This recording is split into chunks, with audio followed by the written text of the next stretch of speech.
Hi. Are you in shock right now? Is he alive? They're working on him right now. Okay, I'm a murderer. Listen to me. You're not under arrest right now. You're being detained. Okay, we'll investigate. No, you should arrest me. I killed my husband.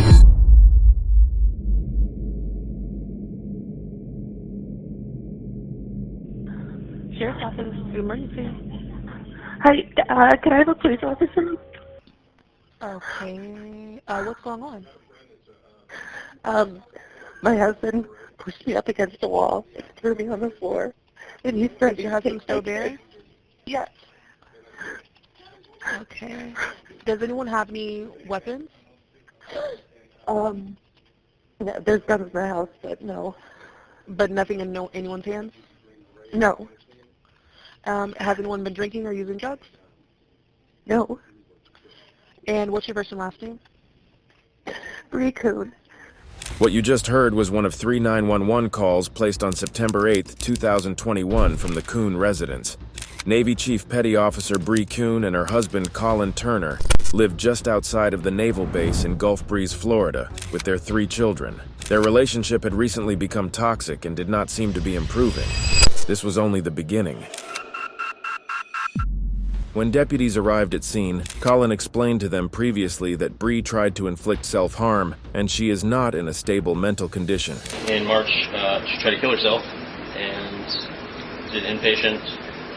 After she was inpatient and then she was outpatient group for a while, she got kicked out of that group. This is the family Santa Rosa Police Department would soon be all too familiar with, because what happens next was not what they were expecting.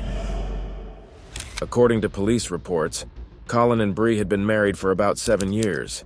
They had a 3-year-old and a 4-year-old together. Bree's oldest, 12-year-old Kylie, was Colin's stepdaughter. Bree was the breadwinner on active duty in the Navy, while Colin stayed home with the kids and went to school for engineering. Colin and Bree had been having marital issues long before their disputes came to a head. According to Colin, Bree was mentally unstable and had been missing her therapy appointments while drinking a lot.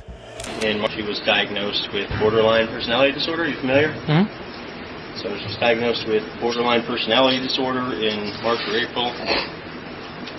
Got kicked out of her first therapy group, got kicked out of her second therapy group, and she skipped her last 2 individual therapies. Although Bree's recent behavior doesn't concern deputies at this point, they leave hoping that their domestic dispute resolves on its own. At around 5:20 that same day, 911 was called for a second time from Colin, because Bree had locked Colin out of the house. What'd you say? Is my wife allowed to not let me come in my own house? Is that legal? I don't... I'm not sure what you're referencing.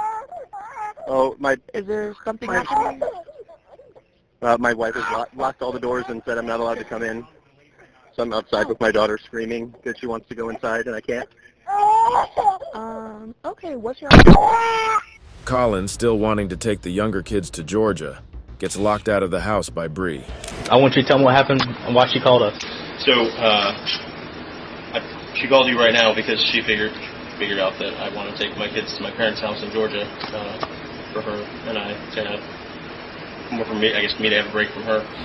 A different deputy arrives at the scene, and Colin briefly explains the situation. Hello. Nice to see you here. Yes, sir, indeed. What can I do for you? I'm Deputy Glenn with Santa Rosa County Sheriff's Office. Hey, my wife won't let me in my house. Okay, is this wife? Domestic dispute. Yep. So, Okay, can I talk to you over here? Can I have my daughter, please? Hey, can I just have you wait right there for just one moment, okay? Not right now. Hold on. Just one second. We'll get this figured out, okay? All right, so what's going on today, sir?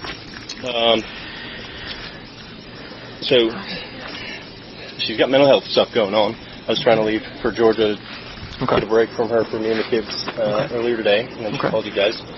And when I was talking to you guys, she took my photo ID, all my access to money and everything, and then took the kids inside and locked me out. So I've been locked outside in my driveway for the last couple hours. Do you live here? What's that? Do you live here? Yeah, we're co-owners. We both. Okay. So I've been on the phone with family advocacy through the Navy and all that most of the day, so I haven't cared that I'm outside until she came outside with my daughter on the porch screaming. So I came over and she gave my daughter to me. She didn't make her stop screaming. And what's the argument over? They put in the note something about kids going to Georgia.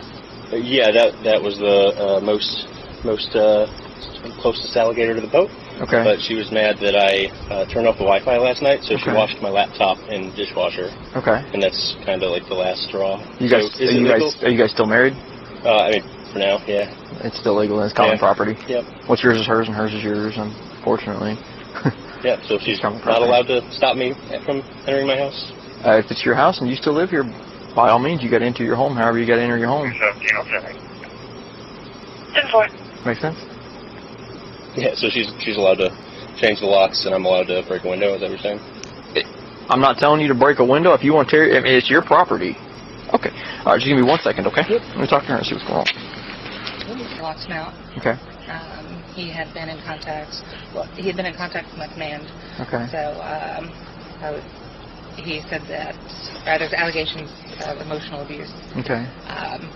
So obviously I don't want him in there. Okay. You know, him and I arguing in front of the kids. So Okay. I watch him out. I don't know if you overheard what I told him. It's his house too, right? He lives here too? So we can't lock each other out of the house. I mean, if we do, he's got every right to enter the house however he's got to enter the house. Yeah, that's fine. Okay. All right. And same thing, if you change the locks, he's got every right to get in the house however he's got to get in the house, okay? Okay. If he lives here, he's got property here. For the betterment of your daughter, whatever you guys got going on, you got to put aside for the kids. You see Well, what I'm I saying? agree, but he told me not to talk to him. So Okay. I'm not going to let him All in the right. house if he's going to come in and start arguing. But at the same time, that's leaving the child. I mean, that's kind of leaving the child out here fend for herself. Does that make sense? Yeah, for sure. So Okay. I don't want him to do that. Okay. But, I mean, I can't stop him from going inside the house. Oh, that's fine. I just wanted Okay. him to give her to me so that she's not out here. Okay. They said earlier that since I didn't have any bruises, and Okay. there was nobody to witness Right. him getting physical with me, Okay. that they shouldn't do anything. At this point, the deputy does not know who to believe, but reiterates that if Bree had taken Colin's belongings, which she did in fact take, then that would be theft. Hello. I didn't want to let your dog eat out.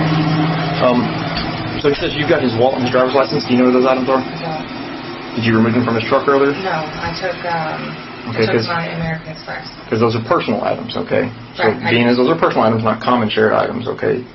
You know, if we're taking them from him, that's a theft, okay? Okay. Does that make sense? So if we've got those items need to be returned. I'm just going to tell you that, okay? That's a fair warning, okay? Bree did not want Colin to take their two youngest children to Georgia and would do anything to prevent him from leaving with them. And if Colin did take the kids, it could be a brutal custody battle. So basically, marital property man, and nothing I can do about your laptop, your truck.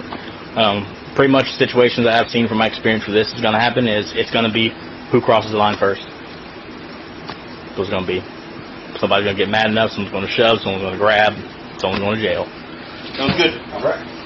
Bree's claims that Colin had caused physical harm to her are unfounded due to no witnesses and no marks on her that indicated she had been hurt. The deputies explain that ultimately, they need to set aside their quarrels for what's best for their children. As far as tonight, we've got to figure out something where you guys can, maybe one of y'all can get a hotel, maybe one of y'all can agree to sleep in another room or something like that or whatever, but what we got to do is we get something figured out, that way we're not out here 10 more times tonight, you see what I'm saying? Sure. Okay? So, he's going to bring the kid inside the house, okay? And this is his house too. We're not going to prevent him from coming inside his house, okay? Yeah, so you were. Okay, alright, so this is his house, he's going to bring the kid inside the house, and we're going to get things worked out, right? So we're not coming back out here 2 more times. Because if we do come out here and somebody tells me somebody's been physical and I can find some evidence of such, i.e. red marks, bruises, scrapes, scratches, or an evidence, a witness or anything like that, it's kind of somebody's going to want to go in jail. Might be you, might be him, I don't know, I can't predict the future, okay? But what I'm telling you is if we continue to go down this route, we're going to have to start resorting to other things, okay? Does that make sense? Yeah. And I don't want to do that, okay? I mean, I want everybody to get along and enjoy their night, okay? For, like I said, for the children's sake, if nothing else, you know? I mean, we can hate each other, but, you know, in front of the kids, we try not to, you know, you say, yeah. And again, I mean, I can't make you do something. If that's not how you want to be, that's not how you want to be. But it's just probably for the best, okay? Does that make sense? Mm-hmm. Okay? All right, so can we agree to let him in so he can bring the kid inside and she can get cooled down? Yes. So he's not going to harass the kids? No, he's not gonna bother anybody. Okay. And if he does, you can give us a call. We'll come back out here, okay? Okay. All right? Any questions for me this afternoon? Mm-hmm. Okay, I appreciate you being cooperative with me. Thank you. Bree allows Colin back into their home, but instead of taking the deputy's advice to separate, The situation escalates further. The deputy had seen it before. When domestic violence festers, it doesn't always resolve itself on its own. But he left, believing he had done enough. That would be the last time Colin was seen alive.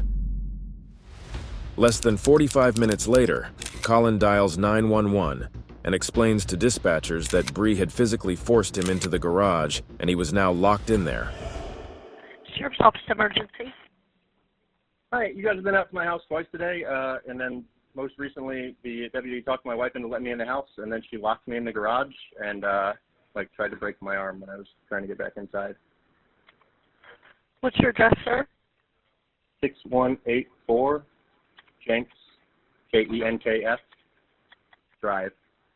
She's currently got me locked in the garage because earlier she broke both of the big doors, and then when I came out here to fix it after getting in the house earlier, she locked the door behind me. And then when I tried to...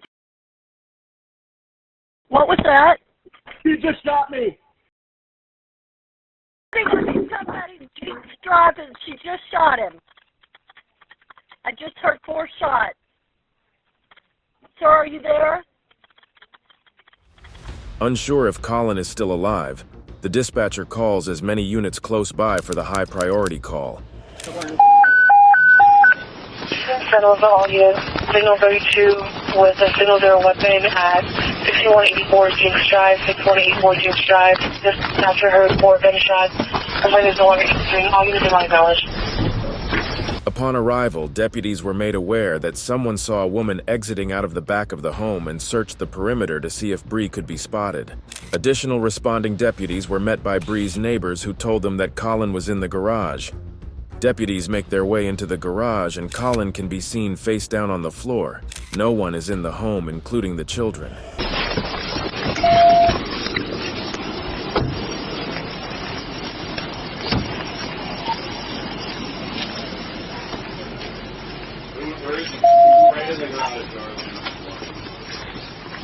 Anybody else in there? Can we open this? While deputies start to interview the neighbors, an officer spots Bree sitting on the front porch of a neighbor's house. He walks up to Bree to take her to a patrol car to be detained. Bree is in shock and admits several times to shooting Colin. Bree had taken the children to a trusted neighbor's house immediately after the incident.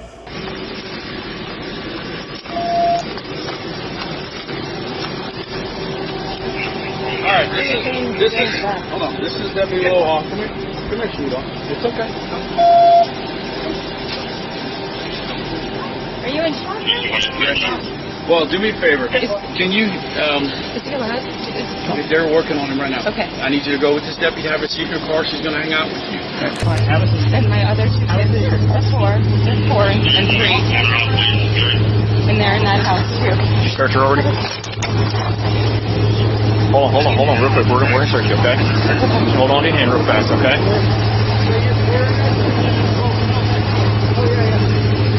Is he dead? I don't know yet, ma'am. I just got here. No, I'm fine. I just took my kids and my husband. Are the kids in the house? No, they're with the neighbor. Christy Curtis, John. Christy and John Curtis. Any other I have nothing. thing on you that I need to be aware of? Nothing. Anything in your bra? No. Your bra? I do have a bra. I'm just gonna pull it forward and make sure you don't have anything in it, okay? A nursing bra. He was dead. I saw him and I tried to help, but he was dead. Okay, well, let's not talk about that right now, okay? My kids don't have a dad or a mom now. And it's my fault. And he's right. Alright. For right now, we're just gonna do this for right now, okay? For your safety, for ours, okay? I'm a murderer. Listen to me. You're not under arrest right now. You're being detained, okay? We'll investigate. No, you should arrest me. I killed my husband. Bree is brought into an interrogation room for questioning. After noticing the camera, Bree tells officers that she is more comfortable in the corner of the room.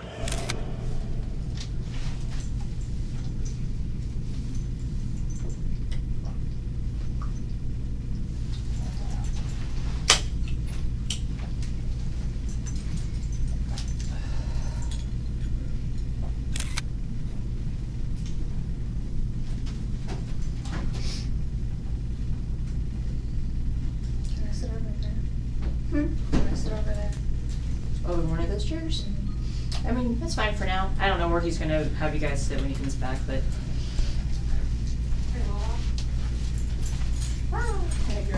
But and was trying to push to go to the door,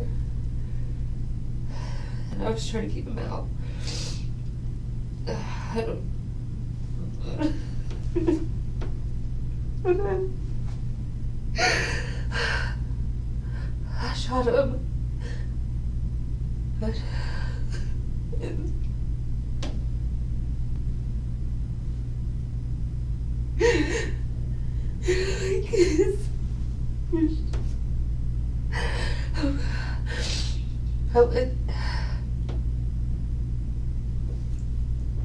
he was still coming towards me. I don't think I shut the door, and I went to get my kids, and I took them out of the house, threw them back to go to the neighbor's house, and I saw a kid. Notice how Bree tells detectives that Colin was still coming towards her? Bree is fabricating a self-defense lie. Based on Bree's words and an interview with Bree's brother Eric, Colin likely did try to get back into the home, but the situation was clearly not as deadly as she would make it seem. Colin was shot in his back 4 times while facing away from Bree, not going towards her. One of the shots went through his neck and into his hand that held his phone while on the line with 911. At this point, Bree did not even know that Colin happened to be on the phone with 911, and all of the audio was recorded. She is charged with the murder of her husband, but the biggest twist in this case was the fact that Bree recounted her admissions and claimed self-defense instead. Bree's attorney argued that there was enough reasonable doubt and lack of evidence to support that Bree shot Colin in self-defense. However, Bree's commanding officer confirmed for detectives that when he had spoken with Bree earlier in the day, Bree said that all of the guns were locked in Colin's truck, meaning Bree had to deliberately get her pistol out of Colin's truck. During the 911 call, there are no other voices heard in the garage with Colin, and no sign of a threat. Colin was shot from behind, indicating that he wasn't expecting Bree to be there at all. Bree's ex, James Joyner, a DEA agent in Alabama, also provided a testimony to the emotional state Bree and Colin were in on the day of Colin's shooting. When Bree was arrested and sitting in a patrol car, she actually dialed James on her Apple Watch to tell him what happened. And I was with a couple other agents, and I was set up in the parking lot. I can't remember which one. That's fine. And then my phone rang, and it was Bree, and I answered, and I said hello, and she said, "You need to come get Kylie." And I said, "Okay." I can't remember if I said I'm working or something to that extent, but I think she interrupted me, and she said, "I just shot Colin. You need to come get Kylie." And my response, because the only thing I could think of was why, and she said, "I don't know. I don't know what happened. You just need to come get Kylie." And so I said, okay. I said, "Okay, Bree, just relax. I'm on the way." Colin texted James around 6:14 p.m., and then Colin was shot only minutes later. Bree would go on to paint Colin as a terrible husband who sexually assaulted and physically harmed her. But the real reason she locked Colin in the garage was because Colin refused to talk things out with her. He just wanted to leave. In a cell phone video that has not been released by the police department, Colin records Bree throwing a tantrum because he refuses to make up with her right before he was locked in the garage. Bree came up with numerous excuses to paint Colin in a bad light, which may or may not have been true, but the fact remained that Colin posed no threat to Bree when she decided she was going to shoot him. A Florida jury thought so as well. Bree Kuhn was convicted of first-degree murder and sentenced to life in a Florida state prison without the possibility of parole. Bree can be seen in the courtroom smiling as her verdict is read, and she chose not to make a statement to Colin's family or hers. Colin is remembered by friends and family as a great son and loving father.